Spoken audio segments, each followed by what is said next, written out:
Segment from Charleston, South Carolina with Bobby Cremins.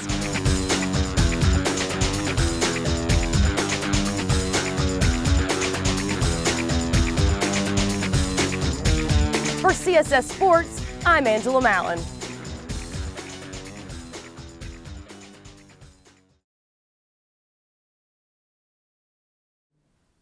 Well, if you're a college basketball fan, then you probably don't need an introduction of the gentleman sitting next to me, unless, of course, you've been out of the country for the last 30 years. Nonetheless, Roy Williams, head basketball coach of the University of North Carolina and accomplished author.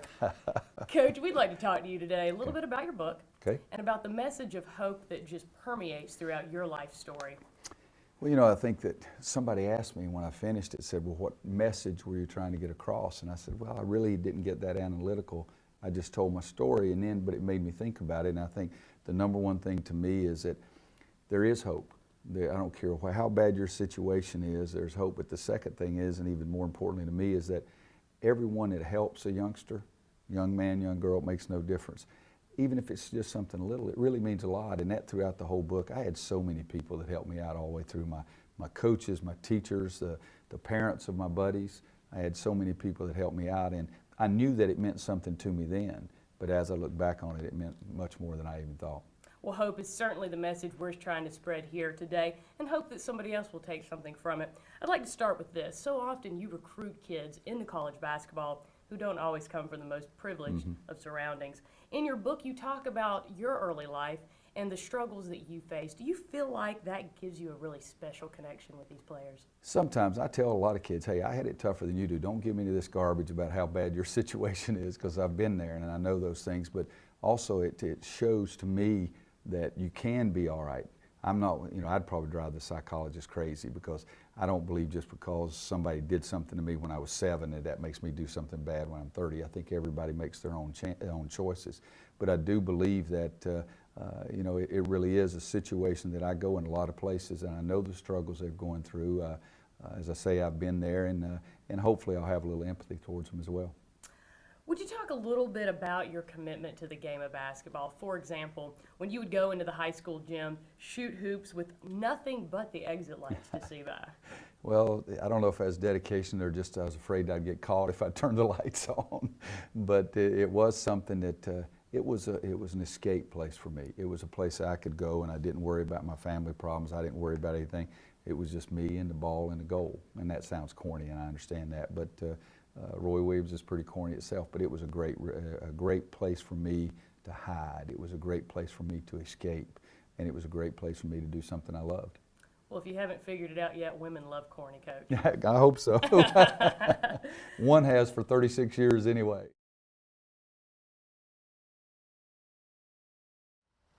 One of college basketball's big stories this year has been John Calipari and his move to the Kentucky basketball program.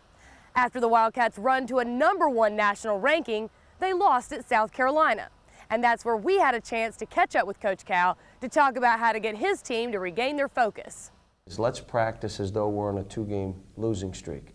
Because if we don't, we're going to be on a 2-game losing streak, because we're not bringing it right now. There's not enough competitive fire. There's not a sense of urgency. And we need to step this up and ramp it up. And they were good. I was meaner. Practices were longer. You know, we were tougher on them, and they responded. And respond they did, rattling off 4 wins in a row and climbing back to #2 in the country. And when College Game Day rolled into town, this time the Wildcats were prepared for a national stage. Now Kentucky Nation is more fired up than ever. These fans are crazy. I mean, crazy. I love them, but they're out of their minds. I mean, they watched the game 3-4 times. What are you doing? Put the tape away, enjoy the game, have fun watching it. You're not analyzing, you're not a coach. I tell them all the time, quit trying to coach. Be a fan and enjoy the game. John Calipari, arguably one of the most innovative coaches in America. And when it comes to social networking, his Twitter fan base is larger than that of Snoop Dogg. I think near 1,200,000 Twitter followers. We have 80,000 on the Facebook, which is big because they respond instantly to things.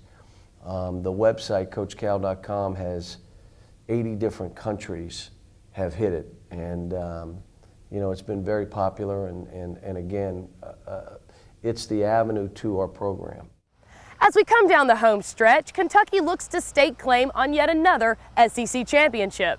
And while not a perfect season for the Wildcats, don't count out Coach Cal for anything less than a run deep into the NCAA tournament and a probable #1 seed. For CSS Sports, I'm Angela Mallen.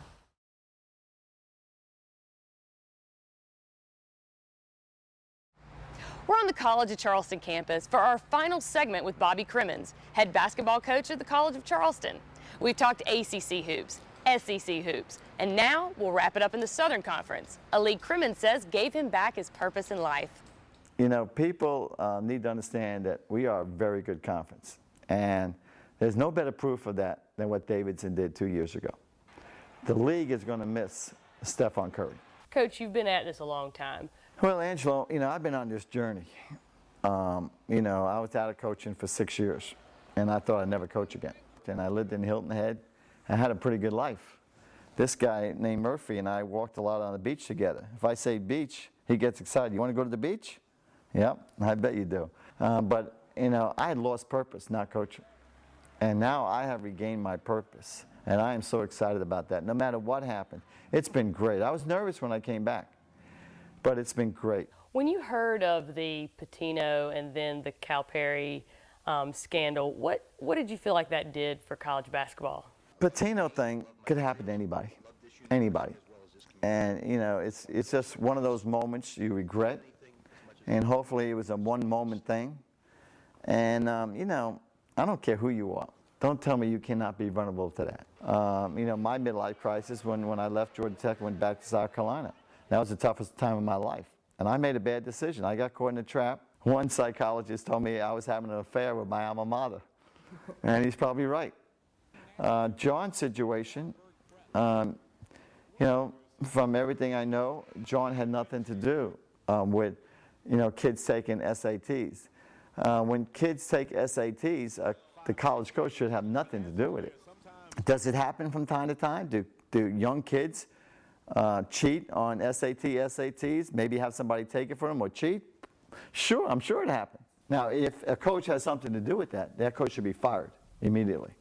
Bobby, we at Sports Night want to say thank you for inviting us into your home and sharing your sport. We look forward to the next time.